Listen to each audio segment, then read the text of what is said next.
Okay, as you guys can see, this is Ski 3 on keyboard and mouse. If you don't believe me, just look at this. A goes to the left, Z goes to the right and everything.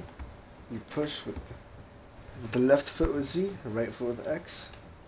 Look, see? Mongo push with X. This is not fake, this is real. Look, Ollie, you go down to prep like this, and then you let go of the bottom one, and then you kind of flick it up. You don't just flick it, you tap it. It's really crazy, isn't it? But yeah, C3 on PC. Is it worth it or not? I will tell you near the end why I think it's worth it. For those of you specific people who love that type of stuff, I will show you later. But for now, look, kick flip. You get a heel flip right here. It's basically to go diagonal, you push these two at the same time. So, to go down, up left diagonal, heel flip, and then up right. You can kind of put your thumb on the bottom one instead. It's easier versus that. And then nollie heel. Well, okay, nollies are a bit harder. Nollie heel, and then nollie kick, as you can see. And then for a tri flip, you would, your left, you kind of have to go like that, like with this one, then this one, and this one, to simulate going left on the stick, down on the stick after, and then going up diagonal, but for some reason you don't have to do that. And then for a laser flip, which is extremely hard, you would do this one to simulate going, this is goofy by the way, so you go to the right, down, and top left. And this is weird, because laser flips are extremely hard. And then for varials, you really can't do varial kick flips. I mean, heel flips, my bad. Kick flip, just go like this, but then heel flip, it's either 360 hard flip or laser flip. You can't really varial. There isn't really a way to, unless you have like an actual controller, but... Oh, wait. Oh, there's one. I don't know how I did that. It was an accident. But yeah. And I'm gonna try to do... let's see, how do you pause the game? I forgot. Is it like this? Yes. Okay, so... I'm going to go... Look, see, even the menu. See, up, down. This is crazy, man. So, challenge map. Wait, how do you select? Enter. Okay, X. And I guess I'm just gonna go to the Blue Money Cup. I mean, it's a street. I'm just gonna try to do some, like...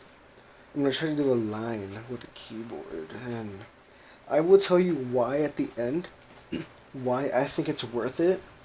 But not, like, to play. Like, I'll tell you. It's for a very specific reason. So to get on your board, or the Y or triangle equivalent is the V, so place your marker as control end right here. Or you can change it yourself, but I'd rather... Okay, can I flip the board slide? Okay. Going to the marker is a bit weird, it's not like controllers, so... As you can see, we have... Oh, double heel back tail. Very I just okay. Oh wait. Oh, okay. Let's see. We can. Okay, I want to do a kick flip to nose slide on this left rail. Okay, let's see how flip, kick flip. Okay, now go to your marker. Kick flip to nose slide. Let's see if I can do a kick flip to nose slide. Let's see. Okay, kick flip. Oh my, this is gonna be... I want to get this kick flip to nose slide. Okay. No. Okay. Kick flip to nose slide. Let's see. Oh, okay, that is the best thing I'm gonna do on this keyboard.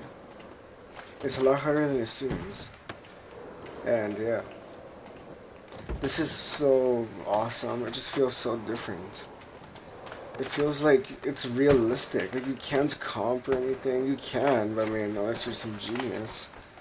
But you can't really do all that crazy speed glitch stuff. It's like, if you like realistic stuff, go for the keyboard. It's so much harder, so it feels more challenging, so it's closer to real life than it would be on a controller, which is a bit easier.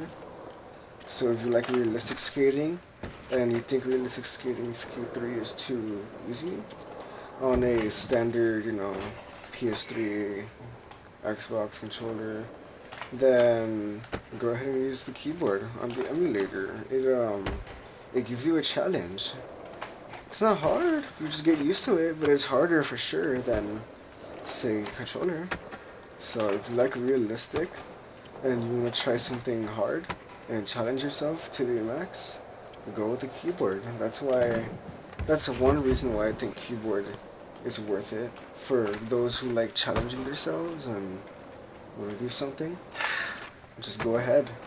Keyboard and mouse, totally worth it for that. If you like to try new things, go ahead.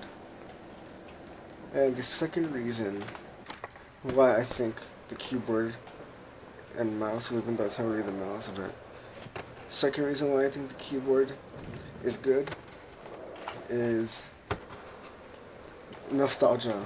And why do I say nostalgia, even though it's new? So, remember when you first got Skate 3, let's say, I don't know, let's say back in 2012, 2010 when it first came out, or even 2007 when the original Skate, and you were an OG Skate player way back in the day. Do you remember the feeling of just being bad? Like, just the feeling of being bad? Like, it just gives you so many memories, and now that you're most likely good watching this video, you miss those times when you were bad. And you miss it. Now that you're so good, you kind of wish that you were bad, just to know what it would feel like. Well, with the keyboard and mouse, it's basically getting that feeling again. So if you love the feeling of nostalgia, go ahead. Because it's so hard. Like, see, like I can barely do what I want. Like, so if you miss that feeling of nostalgia, I just want to feel bad or not as good as you are now, and you just love that nostalgia feeling, then I would say go ahead and try out the keyboard. It feels like you're little again, basically. I don't know, if you're in your 20s, maybe like late teens, I don't know. It just makes you feel like you're little again, and that's why I like it. So, if you're an OG and you remember not being as good as everyone else, then this is what gives you that feeling, because it gives you nostalgia, you're so bad at the game, and yeah, it's another reason why I think keyboard is good. One, to give yourself a challenge, and two, for realistic. But other than that, if you're gonna do mods and stuff, ollie heights and stuff, then just go with the controller, you're better off. But if you wanna get nostalgia or challenge yourself with realistic stuff, then go ahead and do the keyboard. And as you can see, this whole time I've been playing keyboard, just going in circles around the roof money cup. And it looks good, but it's because I've been used to it. Like, it is so hard to get used to it. Like, it just looks like it's easy, but trust me, it is not. Like, and you have to configure the controls, because at first, these 4 buttons to flick are actually these 4 buttons here. These 4. And those 4 are just weird. So now I swapped it so that these 4 are the gestures to go back to the marker, as you can see. D-pad basically, and then these are the right stick equivalent, so it's like the right stick, and then you can tray flip. Oh my god, that was awesome. That looks like a controller. Like, you can't even tell, like, if there was no cam, that you would think it's controller, but yeah, it's keyboard, and yeah, you don't even need the mouse, unless you want to configure stuff for the mouse. But I tried that earlier, and it wasn't as good. The arrow keys are much better. So yeah, I hope you enjoy this little, keyboard and mouse and demo to see if it's good or not. And hopefully when the new Skate 4 comes out, or whatever the game's gonna be called, Skate Remastered, whatever, hopefully it has keyboard and mouse controls and it'll be similar to this, if not better. Maybe better mouse sensor, so you can flick it, I don't know. But yeah, hopefully that happens. But anyway, thank you for watching, and yeah, I will see you later.